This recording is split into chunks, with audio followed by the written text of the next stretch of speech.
अनमोला। माटी तप से तपती कलश बने अनमोला।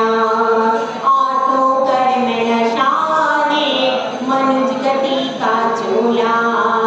आठों कर्म नशाने मनुज गति का चोला।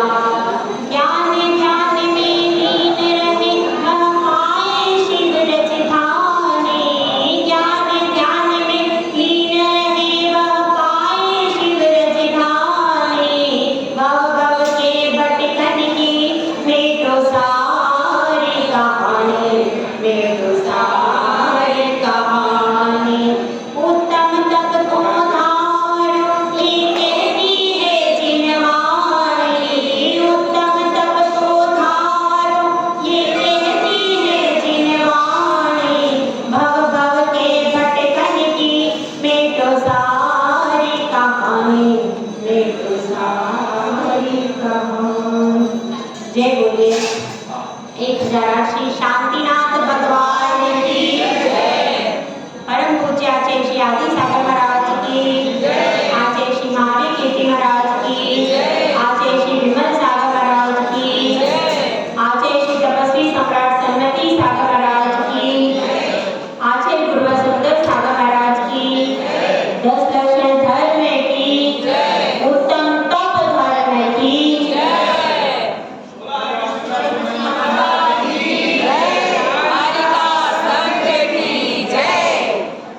किसी भी कार्य को संपन्न करने के लिए साधनों की आवश्यकता होती है। साधनों के द्वारा ही कोई भी कार्य संपन्न किया जाता है। वे साधन जब साधना की ओर अग्रसर होते हैं तब वह साधना किसी कार्य की सिद्धि कर पाती है। साधन भी हमारे पास है और साधना भी हमारे पास है। साधन तो एकत्रित करने पड़ते हैं। जब किसी को साधना करनी हो तो उसको कहीं ना कहीं से साधन जुटाने पड़ते हैं, क्योंकि साधना 2 प्रकार की होती है, एक बहिरंग साधना और एक अंतरंग साधना। बहिरंग साधना जब की जाती है तो उसके लिए साधन जुटाने पड़ते हैं। लेकिन जब केवल आत्मा के अंदर ही तपा जा रहा है, बाहर का कोई अवलंबन नहीं है, जो कि मुनिराज जिस तप को तप रहे हैं, जो कि जंगल में जाकर के तप को तपते हैं, तो उनके लिए केवल एक साधन होता है। वो साधन कौन सा? एक मुनिराज है, मोक्ष में जाने वाले। मोक्ष में जाने वाले एक चपक श्रेणी वाले मुनिराज हैं। मेरा आपसे प्रश्न है, उन मुनिराज के लिए साधना करने के लिए कौन सा साधन है? चपक श्रेणी में जो अभी लीन है, ऐसे मुनिराज हैं, उनके पास साधन क्या है और साधना क्या है? बताइए कौन सा साधन उनके पास है? आत्म साधना कर रहे, पर साधन के रूप में उनके पास अभी वर्तमान में क्या है? क्या है बताइए। चपक श्रेणी में आसीन मुनिराज के पास इस समय साधना के लिए कौन सा साधन है?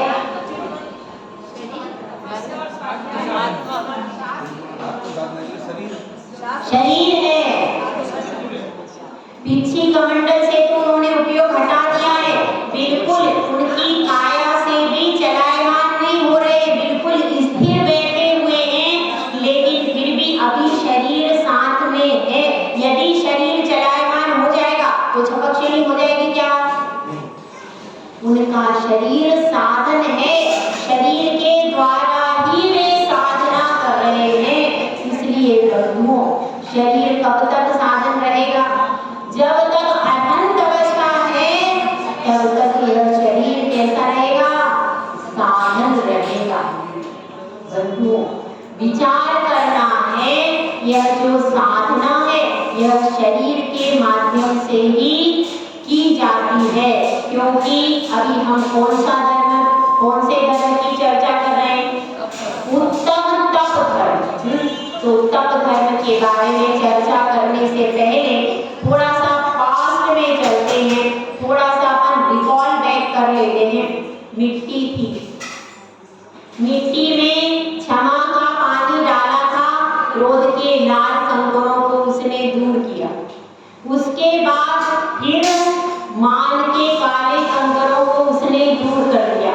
उसके बाद माया के छुपे हुए कंकरों को भी दूर कर दिया और उसके बाद लोभ के भी कंकरों को उसने दूर कर दिया। इसके बाद उसने जाना कि सत्य क्या है। सत्य को जान करके उसने समर्पण कर दिया गुरु के चरणों में, कुमार के चरणों में, और फिर कुमार ने उसको रोकना चालू कर दिया। संयम जब लिया जाता है तो शरीर को कष्ट होता है भैया। संयम जब धारण करते हैं शरीर को कष्ट होता है, क्योंकि यह जीवस्य उपकाराय तद देहस्य अपकारकम्, यह देहस्य उपकाराय तद जीवस्य अपकारकम्। ये कहाँ आया है? इष्टोपदेश में आचार्य पूज्यपाद स्वामी ने कहा है, यह जीवस्य उपकाराय तद देहस्य अपकारकम्। मतलब जो आत्मा के हित के लिए है, जो आत्मा के हित के लिए है, वह शरीर का अपकार करता है, और जो शरीर का अपकार करता है वह आत्मा का उपकार करता है। इसलिए यहाँ पर कहा जा रहा है कि शरीर के प्रति उदासीन हो जाओ, तब आप आत्मा का तप करोगे। और जैसे जैसे हम तपस्या को बढ़ाते हैं, क्योंकि तपस्या शरीर के लिए नहीं, किसके लिए है तपस्या? आत्मा के लिए। यदि आप तपस्या कर रहे हैं तो फिर उसमें शरीर गौण है और आत्मा क्या है? तो जब आत्मा को तपाते हैं तो शरीर को कष्ट तो होता है, कष्ट होता है, उसको तकलीफ होती है, लेकिन कष्ट इतना हो कि आकुलता के रूप में परिवर्तित ना हो जाए। देखिए वह मिट्टी है, मिट्टी पैरों से रोकी जा रही है, मगर उसके बाद भी मिट्टी का अस्तित्व खत्म नहीं हुआ। हुआ क्या?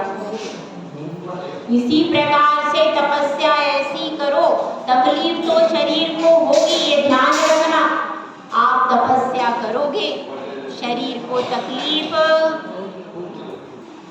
ऐसा नहीं हो सकता कि शरीर को तकलीफ नहीं। इसलिए कहा जाता है कि इच्छा निरोधस्तप।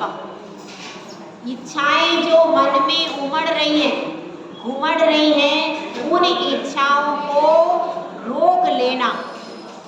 और रोकना भी कैसे? कि उस रोकने से आपके मन में आकुलता ना हो जाए, ये ध्यान रखना। इच्छा को आपने रोका, लेकिन केवल ऊपर ऊपर से रोका है, अंदर मन में इच्छा हो रही मैं लड्डू कब खाऊं, उपवास कर लिया, अंदर इच्छा क्या हो रही? मैं लड्डू कब खाऊं, कब मेरा पारना हो। देखो कल मेरा पारना है, खीर बना देना। श्रावक की बात कर रहे हैं, महाराज की नहीं कर रहे। श्रावक की बात कर रहे हैं, श्रावक भी है तो शाम को पूरी लिस्ट तैयार हो जाती। हाँ पारने में क्या बनाना है? हाँ कल सुबह खीर बना देना, गोंद का पानी बना देना, और क्या बना देना, और ये नमकीन बना देना, यह चीज़ बना देना। ऐसा सब पहले से डिसाइड। उस दिन उपवास है, लास्ट उपवास के दिन ही डिसीजन लिस्ट बन के पहुँचती है कि नहीं? लिस्ट उसी दिन तैयार हो जाती है कि हमको क्या खाना है। मतलब अंतरंग में इच्छाएं बनी हुई। वे इच्छाएं केवल आपने 10 उपवास कर लिए, 5 उपवास कर लिए, लेकिन करने के बाद अंदर इच्छाओं का दमन नहीं हुआ। जैसे ही उपवास खत्म हुए चले गए कहाँ पर? होटल में। तपस्या नहीं भैया। इच्छाओं का दमन कीजिए, भले ही आप 10 उपवास मत कीजिए, लेकिन इच्छाओं का ऐसा दमन हो कि इच्छाओं को यह पता चले कि हमारा रास्ता क्या है, हमारी दिशा क्या है, दिशा को बदलने की जरूरत है। केवल बाहर से जो त्याग कर देगा वह जैसे ही उपवास खत्म होंगे तुरंत टूट पड़ेगा। वह तपस्या हमारे लिए मोक्ष मार्ग के लिए कार्यकारी नहीं है। ध्यान रखना। तो वह मिट्टी है, पैरों से रोंदी जा रही है, शांत है, उसमें समर्पण कर दिया। अपनी आत्मा के प्रति समर्पण होना चाहिए भैया। मुझे आत्मा की शुद्धि करना है, इस लक्ष्य के प्रति पूर्ण समर्पण, पूर्ण कटिबद्धता होनी चाहिए। तो उस लक्ष्य के प्रति कटिबद्धता रही, तो अब क्या हुआ, उसका घड़ा बन गया। कच्चा घड़ा है, कच्चे घड़े को कल हमने धूप में रखा, धूप में रख करके वह मिट्टी का घड़ा लाल लाल हो गया, सुंदर कलर आ गया उसका, गोल्डन सा कलर आ गया उसका, एकदम कैसा आ जाता है, कत्थई टाइप का वर्ण आ जाता है, चमक आ जाती है, और फिर वह घड़ा बजने लगता है। कच्ची मिट्टी का घड़ा लो आप, बजेगा क्या? लेकिन जब पक जाता है तो वह बजने लगता, उसमें से मधुर तरंगे फूटती है, एक वाद्य यंत्र भी होता है, जल तरंग, उसमें घड़े से भी बजाया जाता है, आपने देखा होगा। तो वह भी एक वाद्य यंत्र के रूप में कब, जब वह पक गया, उसका पानी पूरा सूख गया, पक गया। अब पकने के, अब उस स्टेज पर अपन आ गए हैं जब तपस्या करनी चाहिए। तब बात चल रही है तपस्या की। एक प्रकार से तपस्या तो एक लौकिक तपस्या होती है और एक अलौकिक तपस्या होती है। लौकिक तपस्या में एक तो जन समुदाय तपस्या करता है और एक साधु तपस्या करता है। दोनों ही मिथ्या तप है। कैसा है? अब आपके यहाँ मेहमान आ गए, मेहमान आ गए और मेहमान आ गए तो आपको 10 व्यक्तियों का भोजन बनाना है। आपका क्या है? एकाशन है, एकाशन है आपका, आपको 10 व्यक्तियों का भोजन बनाना है। अब आपकी इच्छा तो नहीं है, लेकिन बनाना तो, वो सब शुद्ध भोजन करने वाले घर का ही भोजन करेंगे, तो आपको बनाना पड़ेगा कि नहीं? बनाना पड़ेगा। अब आप 2 घंटे 3 घंटे उस भोजन को बना रही हो, शरीर में तकलीफ हो रही कि नहीं? हो रही है, हो रही। पैरों में दर्द हो रहा है कि नहीं? हो रहा है। तो तकलीफ तो हो रही है, लेकिन यह तप तो है, इसमें आपका शरीर तप रहा है कि नहीं? अग्नि के ऊपर, अग्नि के पास आप खड़े हो, लेकिन यह लौकिक तप है। केवल लौकिक लोगों के रंजायमान करने के लिए यह कार्य आप कर रहे हो। दुकान पर भी आप हो, दुकान पर हो, आप चाहते हो मुझे भोजन मिल जाए, भोजन की इच्छा है, लेकिन लंबी लाइन खड़ी हुई है। इस समय ग्राहकों की इतनी लंबी लाइन है कि आप चाह करके भी उस दिन भोजन नहीं कर पाए, उपवास हो गए। हुआ क्या उपवास? नहीं, क्योंकि उपवास में पहले से ही चारों प्रकार के आहार पानी का त्याग किया जाता है, कंडीशनल बेस पर उपवास, परंतु भोजन तो छूटा। ऐसा होता है कि कई बार भोजन आपको रसोई घर में भी काम करते करते देर हो जाती है, भोजन का टाइम निकल जाता है, कभी सुबह देर होती है, कभी शाम को देर। ऐसे फैक्ट्री है, दुकान है, कई कई आपके स्पॉट्स हैं जहाँ पर क्या कर रहे हो आप, भोजन पानी भी छूट जाता है, चाहते हुए भी नहीं कर पाते। तो वह कैसी है? वह सब लौकिक तप है, उससे किसी कार्य की सिद्धि नहीं और भी लोग हैं जो कि धर्म मानकर तप को कर रहे हैं, मिथ्या तप। मिथ्या तप करने वाले भी हैं कि नहीं? बहुत सारे हैं। तो हम थोड़ा सा पुराणों की ओर चलते हैं कि हमारे पुराण कैसा कहते हैं मिथ्या तप किसको कहते हैं। वह एक तपसी है और एक राजकुमार का रथ उस तपसी के पास में रुक गया।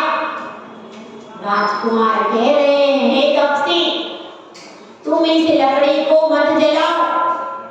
तो तपसी कह रहा है, मैं तपस्या कर रहा हूँ, मैं तो यह कार्य करूंगा। जब वह मानता नहीं है तो राजकुमार क्या करते हैं, लकड़ी को चीर कर दिखा देते हैं और उसके अंदर से कौन निकलता है? अध जले नाग और नागिन। अब राजकुमार से वह कह रहा है, क्या कह रहा है? यह पंचाग्नि तप है। यह तप है क्या? यह मिथ्या तप है। पानी में जाकर के समाधि ले लेना, उसमें लक्ष्य क्या है? जे ख्याति लाभ पूजा विजाह धरि करे विविध विध देहदाह। आत्म अनात्म के ज्ञान हीन जे जे करनी तन करन जी। केवल शरीर को सुहाने के लिए, ख्याति पूजा लाभ के लिए जो उपवास आदि करते हैं, आहार का त्याग करके जल समाधि ले लेते हैं। जल समाधि भी ली जाती है अन्य जगह। केवल एक लोग पर 9 दिन तक उपवास किए जाते हैं। कहाँ किए जाते हैं आपको पता है? किए जाते हैं। दिन भर भूखे प्यासे रहते हैं, रात्रि में भोजन करते हैं, ऐसे भी किए जाते हैं। तो वो सब क्या है? मिथ्या तप है। तो 2 प्रकार के तप होते हैं, जिसमें एक कौन सा हो गया? लौकिक तप। लौकिक तप में यह तप कौन सा है? मिथ्या तप। और दूसरा तप कौन सा है? अलौकिक तप, जिससे अपना प्रयोजन। अब उसी तप की परिभाषा आपको बता रहे हैं कि सम्यक दर्शन पूर्वक जो आत्मा की विशुद्धि के लिए कर्मों की निर्जरा करते हुए जो तपस्या की जाती है, वह क्या है? सम्यक तप। इसमें सम्यक दर्शन महत्वपूर्ण है भैया। उसको भेद विज्ञान है, उसको अपनी साधना का लक्ष्य पता है। गाड़ी चल रही है, गाड़ी एकदम बढ़िया है, ब्रेक भी है, सब कुछ है, लेकिन कहाँ जा रही है? लक्ष्य के प्रति कटिबद्धता नहीं है, तब लक्ष्य के प्रति कटिबद्धता का नाम है। आपका जो लक्ष्य है, क्या है लक्ष्य अपना? मोक्ष। हमारा लक्ष्य है मोक्ष। आत्मा की विशुद्धि बढ़ाने के लिए जो तपस्या की जाती है, क्या लक्ष्य? मैं कर्मों की निर्जरा करूंगा, इसलिए तपस्या कर रहा हूं। जब यह लक्ष्य बनाया जाता है और इस लक्ष्य को आधारभूत लेकर तपस्या की जाती है, तो वह तपस्या सार्थक होती है। एक संघ था और उस संघ में एक शिष्य था। वह पहले बहुत बड़ा संगीतकार था और कालांतर में उसे वैराग्य हो गया और उसने दीक्षा धारण कर ली। दीक्षा धारण तो कर ली, लेकिन उसने सोचा कि मुझे उपवास करना चाहिए। बहुत सारे साधक ऐसे होते हैं कि उपवास के हाथ धोकर पीछे पड़ जाते। अब उसने भी सोच लिया, 1 उपवास, 2 उपवास, 3 उपवास, 15 उपवास, ऐसे उपवास ही उपवास करते जा रहे हैं। एकदम शरीर बिल्कुल सूख गया, ऐसी स्थिति हो गई। तो फिर कुछ लोग गुरु के पास में आते हैं और निवेदन करते हैं कि हे महाराज, इस शिष्य का शरीर सूखता जा रहा है, आप किसी प्रकार से उसको समझाइए। तो वह शिष्य, गुरु पहले बहुत प्रकार से समझा चुके थे, लेकिन शिष्य को समझ में नहीं आ रहा। अब वो पुनः गुरु के पास आता है, तो गुरु उससे कहते हैं, सुना है तुम पहले बहुत बड़े संगीतकार थे। तो वह कहता है, हाँ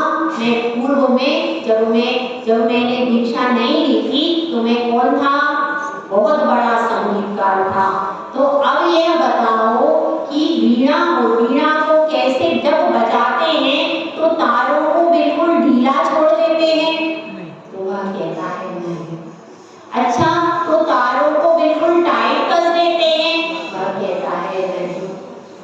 जब वीणा बजाते हैं ना तारों को ढीला छोड़ते हैं ना बहुत टाइट कसते हैं। तो गुरुदेव कहते हैं कि सुनो, इसी प्रकार से हमें मोक्ष का राग निकालना है, आत्मा की विशुद्धि का राग निकालना है, तो इस शरीर रूपी वीणा को भी ऐसे ही झंकृत करो जिस प्रकार से तुम जब संगीतकार थे तब जब वीणा बजाते थे, जिस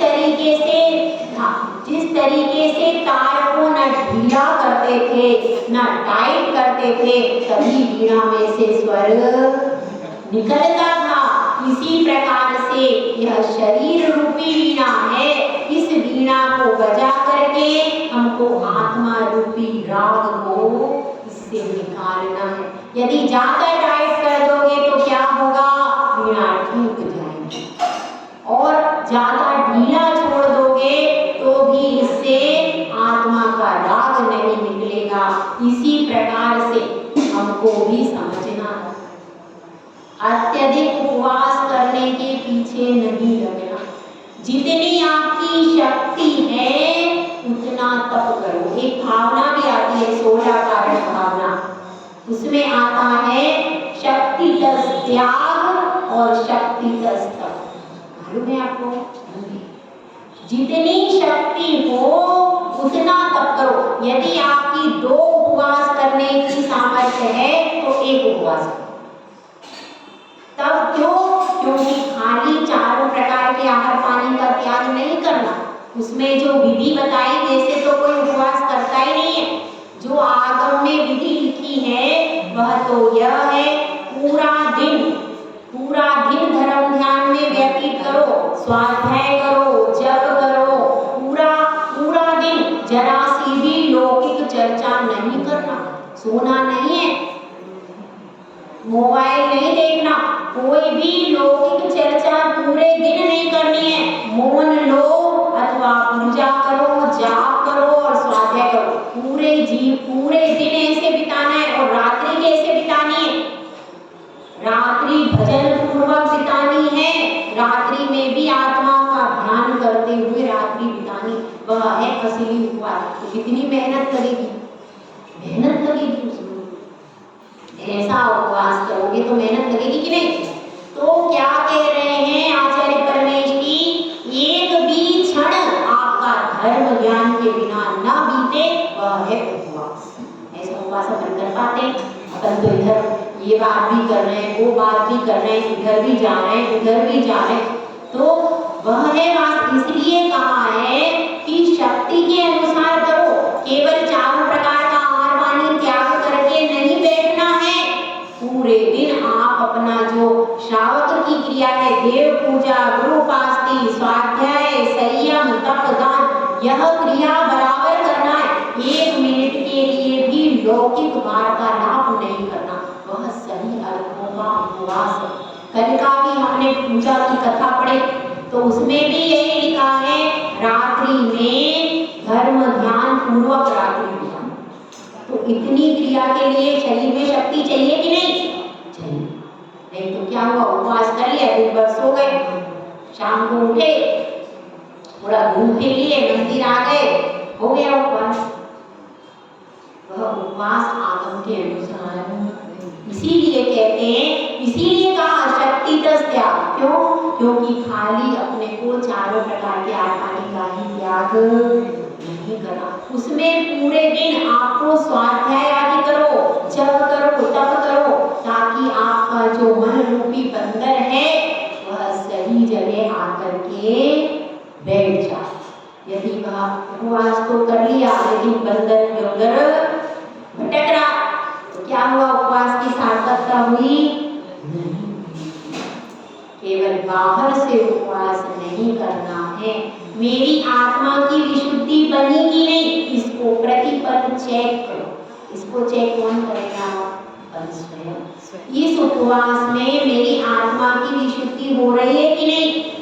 मेरा मन इधर उधर भटक रहा है तो उस मन को स्वाध्याय में, जप में, स्तोत्र पाठ में प्रतिपल लगाए रखना, वह क्या है?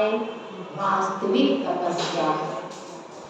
तो साधनों को एकत्रित करने के लिए जो तपस्या की जाती है वह निष्फल है। अब किसी ने पूछा कि अम्मा जी आप क्या कर रही हो? पुत्र प्राप्ति के लिए अनुष्ठान कर रही हूँ। इसके लिए करते हैं और शुक्रवार को एकासन काय के लिए? पति के लिए, धन के लिए कर। यह जो लौकिक उद्देश्य को लेकर के आप जो तपस्या कर रहे हो, जो व्रत कर रहे हो, वह और किसी के चीज के लिए कार्यकारी हो सकता है, कार्यकारी हो सकता है, उसके लिए सिद्धि भी हो जाएगी, लेकिन वह मोक्ष के लिए कार्यकारी। जो साधनों का त्याग पूर्वक साधना की जाती है वही साधना मोक्ष मार्ग में कार्यकारी, और जो साधनों को एकत्रित करने के लिए की जा रही है वह साधना लौकिक उद्देश्य को पूर्ति कर सकती है, लेकिन मोक्ष मार्ग के लिए वह साधना। ध्यान रखना, यहाँ पर साधना कर रहे हो तो लौकिक उद्देश्य से की गई साधना मोक्ष मार्ग के लिए कार्यकारी।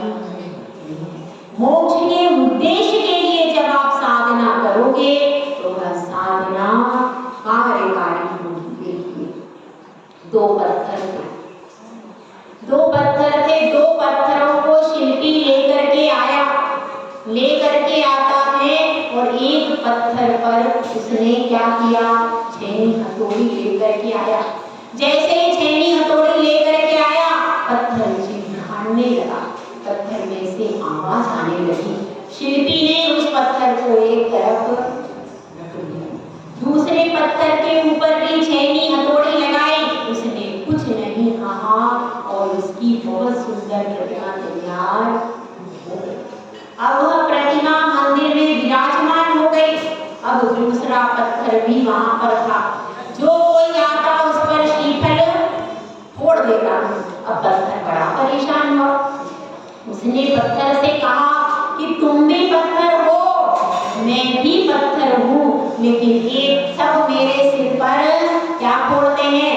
नारियल फोड़ रहे हैं और तुम्हारी सब पूजा कर रहे हैं। तो उस मूर्ति वाले पत्थर ने क्या कहा? उसने कहा मैंने सहा है, मैंने एक बार सहन कर लिया। कितनी बार? एक बार मैंने उस चोट को सहन कर लिया तो आज मेरी प्रतिमा बन गई। अब मुझे कोई चोट नहीं देने आता, सब मेरी पूजा करते हैं और तुमने सहन नहीं किया, इसलिए रोज रोज तुम पिटते रहते हो। श्रावक की यही अवस्था, उसको बहुत कष्ट है, बहुत परेशानी है आप लोगों को। मैं तो ऐसा सहन कर ही नहीं सकती, इसलिए मैंने तो मना कर दिया, मुझे तो ये सब सूट ही नहीं हो सकता। इतना कष्ट आप लोगों का देख देख करके मुझे वैराग्य हो गया और मैं यहाँ गई। यहाँ का कष्ट बहुत अच्छा है, यहाँ एक बार कष्ट सहो और परमात्मा बन जाओ, उसके बाद कोई झंझट का काम नहीं। आप लोग कितना सहते हो, कितना सहते हो। माँ बनने की कितनी पीड़ा है, 9 महीने तक इतना कष्ट झेलो, उसके बाद भी चैन नहीं। वह बच्चा होता है, उस बच्चे को पूरी जिंदगी तक संभालो, जब तक विवाह नहीं होता तब तक उसको संभालो, पालो। और आजकल तो बच्चे बिल्कुल ही सुनते नहीं हैं, आप उनके पीछे पीछे चलो। पहले तो बच्चे माता पिता के पीछे चलते, अब बच्चे जब पढ़ लिख के स्मार्ट हो जाते हैं तो आप उनसे पूछो बेटा शादी कब करेगी। अब आप उनसे पूछते रहो, अभी नहीं पापा, अभी 2 साल पढ़ाई करने दो, 3 साल पढ़ाई करने दो, मैं अभी नहीं करूँगी। फिर उनको दिखाओ, ये पसंद नहीं आ रहा, वो पसंद नहीं आ रहा, घर पसंद नहीं आ रहा, उनके पीछे पीछे आप घूमते रहो, उनकी गुलामी करो, करना ही पड़ रही आप लोगों को। तो फिर ऐसे और फिर सारी जिंदगी उनके पीछे स्वाहा कर दी।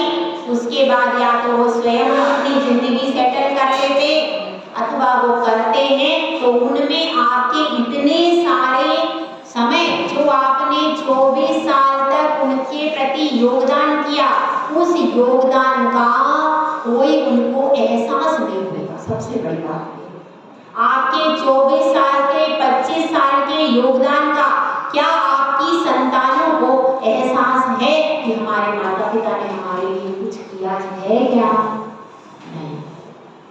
मतलब क्या निकला?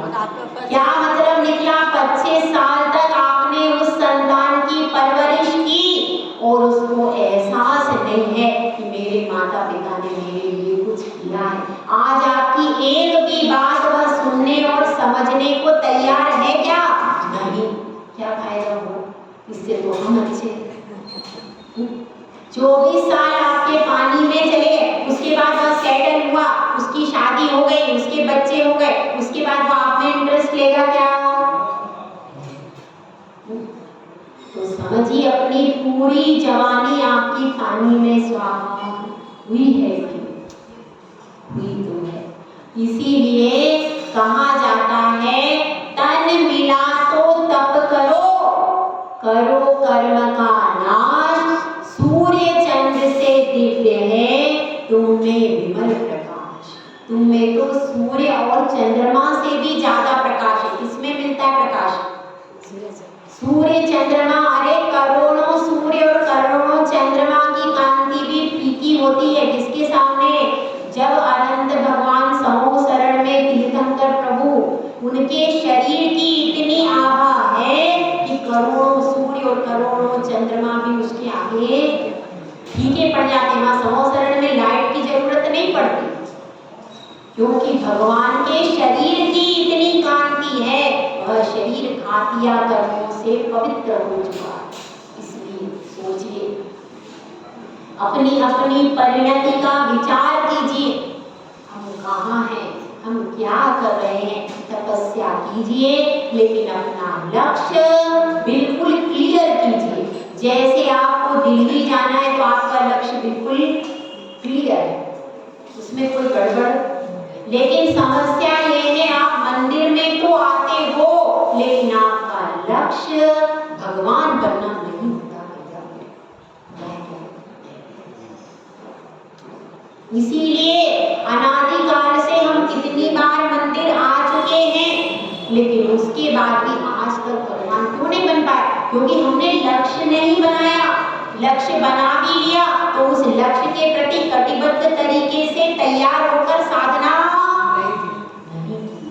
इसलिए आज तक हम परमात्मा नहीं बन पाए। आज अपने लक्ष्य के प्रति कटिबद्ध तरीके से तैयार हो जाना चाहिए। देखिए, एक छोटी सी कहानी के माध्यम से हम अपनी बात को आगे रखेंगे। हमारे आगम की ही कहानी है, बहुत सुंदर कहानी। उन महाराज ने ज्ञानार्णव नामक ग्रंथ लिखा है, उन्हीं की यह कथा है। यह कथा शुरू होती है उज्जैनी नगरी। आपसे यहाँ से ज्यादा दूर नहीं है, मेरे ख्याल से 50 किलोमीटर है, 50 किलोमीटर या 60 किलोमीटर है उज्जैनी नगरी। और उज्जैनी नगरी में एक राजा सिंह राज करता था। पुरानी कहानी है। राजा सिंह राज करता था।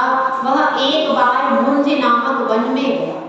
वहां पर उसे एक छोटा सा बालक मिला। उस बालक को लेकर के वह अपने घर पर आ गया और उस बालक का पालन पोषण कर लिया।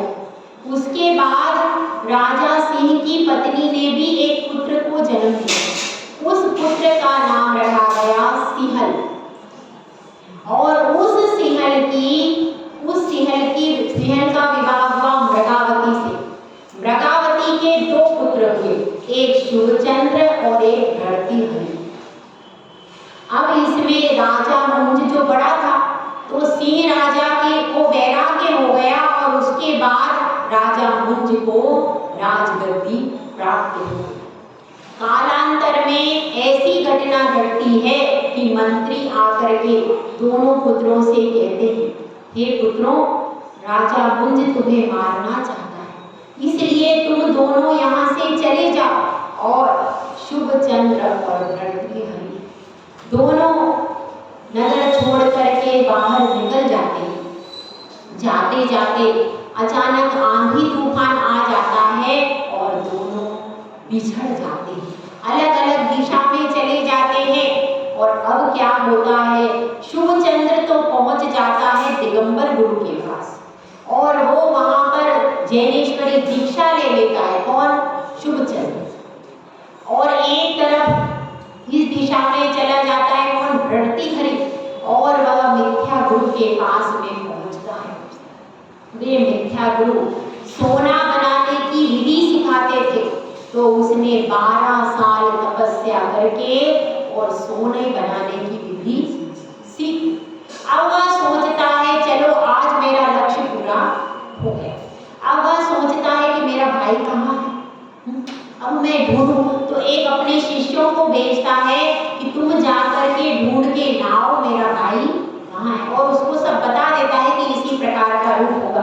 तो वे सब ढूंढने के लिए जाते हैं, तो उन्हें एक शिला पर दिगंबर मुनि ध्यान करते हुए मिल जाते और उनकी सूरत शक्ल से वे पहचान जाते हैं कि यही उनके भ्राता है। अब वहां आकर के क्या करते हैं, भर्तृहरि को बताते हैं कि आपके भाई मिल तो गए हैं, परंतु वे बहुत बुरी दशा में हैं। उनके पास वस्त्र भी नहीं है, खाने को भोजन भी नहीं है, कोई महल भी नहीं है, कुछ भी, और घोर धूप में बैठे रहते हैं, उनका कोई अता पता नहीं है। तो बड़े दुखी होते हैं कि मेरा भाई इतना गरीब है। अब यह कहते हैं शिष्य को रसतुंबी देते, जो उन्होंने स्वर्ण की रसतुंबी तैयार की थी, उसमें थोड़ा सा रस उनको देते हैं, किसको? शिष्य को, कि जाओ यह रस किसको दे दो, उसे दे दो, शुभचंद्र के लिए दे देना। और वह शुभचंद्र को रस देता है शिष्य आकर। तो शुभचंद्र क्या करते हैं, वह पूरा रस वहीं फेंक देते हैं। अब शिष्य समझता है कि ये तो इनका तो दिमाग खराब हो गया है, ऐसा सोचते हैं। और फिर आकर के उनके पास बताते हैं कि हमने उनसे कहा कि आपके भाई ने आपके लिए स्वर्ण रस की तुम्बी भेजी है, इसको लोहे पर डाल दोगे तो क्या बन जाएगा? सोना बन जाएगा, तुम इससे अपनी दरिद्रता दूर कर लो। लेकिन उन्होंने क्या किया, उन्होंने तो उसे ऐसे ही फेंक दिया, धूल में डाल दिया। अब सोचते हैं, भर्तृहरि सोचते हैं कुछ भी हो मेरा भाई तो है, मेरा भाई तो है, तो अब कोई बात नहीं, मैं अपने भाई के पास स्वयं जाऊंगा। और भर्तृहरि स्वयं बड़ी भ्रातृ प्रेम से समन्वित होकर के भाई के पास में जाते हैं। भाई से कहते हैं कि भैया शुभचंद्र, तुम्हारी कैसी दशा हो रही है, तनिक तुम विचार करो। ये लो, मैं तुम्हारे लिए पूरी की पूरी स्वर्ण की रसतुंबी लाया हूँ, इस रस को आप डाल दो तो लोहा सोना बन जाएगा। जब ऐसी बात सुनते हैं तो शुभचंद्र कुछ भी नहीं कहते और क्या करते हैं कि हे भाई, भाई से कहते हैं, हे भाई तुम घर से निकल आए, तुमने दीक्षा ले ली, क्या तुमने ये सोना बनाने के लिए दीक्षा ली थी क्या? है घर छोड़ दिया, बार छोड़ दिया, हम तो राजमहल में रहते थे, वहां पर क्या सोना चांदी की कमी थी? क्या तुमने कभी सोना चांदी नहीं देखा? जो तुमने यहाँ पर घर बार जोड़कर साधु बन करके और ये सोना बनाने की कला तुमने सीखी, इस कला को सीखने से क्या फायदा हुआ? इससे तुम घर में ही रहते तो बढ़िया रहता, इससे तो तुम गृहस्थ रहते तो बढ़िया रहता। तुम तो साधु बन गए, तुमने घर बार छोड़ दिया और अभी क्या कर रहे हो? सोना बनाने की कला सीख रहे हो। तो तुम अपने लक्ष्य से भटक गए हो। अरे तुम्हें सोना बनाना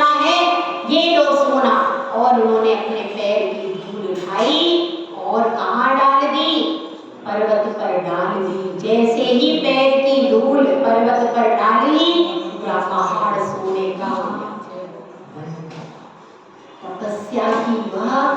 तपस्या की कीमत होती है भाई। और यदि सोने चांदी की ही चीजें इकट्ठी करनी है तो गृहस्थ में रहो। साधु बन करके सोना चांदी इकट्ठा करने का पुरुषार्थ करना है तो वही दशा होगी जो भर्तृहरि की हुई। वह बहुत शर्मिंदा हुआ। आहा, बात तो सही है, मैंने घर छोड़ दिया, बार छोड़ दिया, सारी चीजें छोड़ दी, मैं सन्यासी बन गया। लेकिन सन्यासी बनने के बाद भी यदि मैं लौकिक चीजों के लौकिक प्रयोजन के लिए लगा हुआ हूँ तो मेरी साधना व्यर्थ है। अरे साधना तो इनकी सार्थक है कि जिनके पास कोई भी लौकिक साधन नहीं है, कोई भी लौकिक अभिलाषा नहीं है, वे तो अपनी आत्मा की साधना कर रहे हैं। और फिर शिवचंद्र ने भर्तृहरि को उपदेश दिया कि भाई अब भी कुछ नहीं बिगड़ा, भले ही 12 साल पानी में चले गए। हाँ उषा जी, आपके कितने पानी में गए? कितने गए? 12 साल भले ही तुम्हारे पानी में चले गए, लेकिन अब भी देर नहीं हुई है। अब भी यह असली दीक्षा ले लो, ये तो नकली दीक्षा थी तुम्हारे लौकिक अर्थों की थी। अब भी असली दीक्षा लो और सम्यक तप करो, अपनी आत्मा को निखारने के लिए तप करो। लौकिक वस्तुओं का प्रयोजन मत रखो, केवल अपनी आत्मा का प्रयोजन करो तो तुम्हारे अंदर भी ऐसी शक्ति आ जाएगी कि जिससे रिद्धि उत्पन्न हो जाएगी। वे मुनिराज जिनके पास रिद्धियां होती है कहाँ रहते हैं? जंगलों में रहते हैं। जंगलों में रहते हैं और रिद्धि प्राप्ति के लिए साधना नहीं करते वे, लेकिन फिर भी अपने आप रिद्धि प्राप्त हो जाती। विष्णु कुमार मुनिराज को भी पता नहीं था कि मुझे चारण रिद्धि है, और उन्होंने चारण रिद्धि का भी प्रयोग 700 मुनि की रक्षा के लिए किया, अपने लिए नहीं किया। मुझे ये कार्य करवाना है, मुझे ये काम, अपने लिए कोई प्रयोग नहीं किया, मुनियों की रक्षा के लिए किया। बंधुओं, जब कोई एक साधु साधना के मार्ग पर चलता है, तपस्या के मार्ग पर चलता है, तो उसका लक्ष्य केवल मेरी आत्मा को तपा करके कर्मों की निर्जरा करने का ही होना चाहिए। इसके अलावा और कोई लक्ष्य यदि निर्धारित हो जाता है तो अपन लक्ष्य से भटक जाते हैं, क्योंकि मन बहुत चंचल है। आपका वर्ज वृषभ नारा सेनन नहीं है, असंप्राप्ता सपाटिका सेनन है, अथवा अंत के 3 सेनन है। और जगह जगह मिथ्यात्व के बाजार लगे हुए हैं, उन बाजारों में अपनी आत्मा को बचाना है। कहीं हमारे शुद्ध भाव इन बाजारों में बिक न जाए, इसका ध्यान रखना है। बहुत सारा समय बीत गया है, अब हमारा एक एक क्षण केवल आत्मा की तरफ ही उपयोग को लगाना है। अगर हमारा लक्ष्य आत्मा की विशुद्धि नहीं है तो कितनी भी तपस्या करते रहो, कोई फायदा। 6 डाला में है, कोटि जन्म तप तपे, ज्ञान बिन कर्म झरे जे, ज्ञानी के छिन्माही त्रिगुप्ति के सहज करे। करोड़ों वर्ष की तपस्या की, लेकिन कैसी?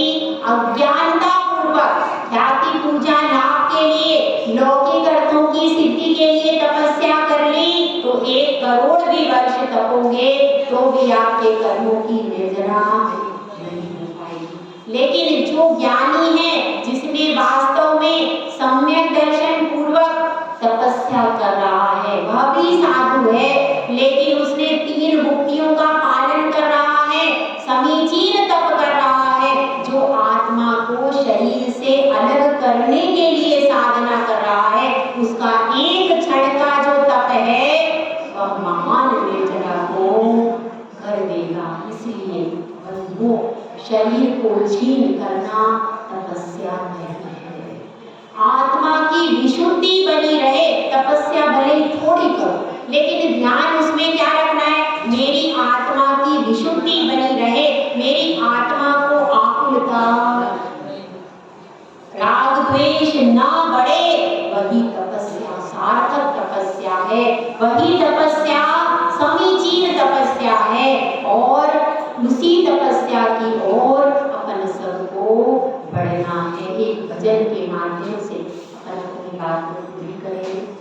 सोना तपे तपे रे माटी, दीपक जले जले रे बाती, तुझको तपना होगा, मोह तजना होगा। यहाँ पर यही कहा है, तपना होगा लेकिन मोह को तजना भी जरूरी है, खाली तपस्या नहीं करना। और मोह को तजने का मतलब है कि आपको दर्शन मोहनी और चारित्र मोहनी को ग्रस्त करना है। तुझको तपना होगा, मोह तजना होगा, तुझको तपना होगा, मोह तजना होगा। तपनी तो गागर, तपनी तो माटी को गागर बनाए, तपनी तो माटी को गागर बनाए। गागर में सागर सहज ही समाए, गागर में सागर सहज ही समाए। माटी समर्पण समर्पण जब होगा, माटी समर्पण समर्पण जो होगा, मुक्ति नामा का वरण तब ही होगा। तुझको तपना होगा, मोह तजना होगा, तुझको तपना होगा, मोह तजना होगा। यह तपस्या राग द्वेष रूपी मोह को छोड़ने के लिए है, इच्छाओं को रोकने के लिए है और हमारी आत्मविशुद्धि को बढ़ाने के लिए है। तपस्या के साथ में उस लक्ष्य के प्रति प्रतिबद्ध रहें। जय बोलो आचार्य सुंदर सागर महाराज की जय।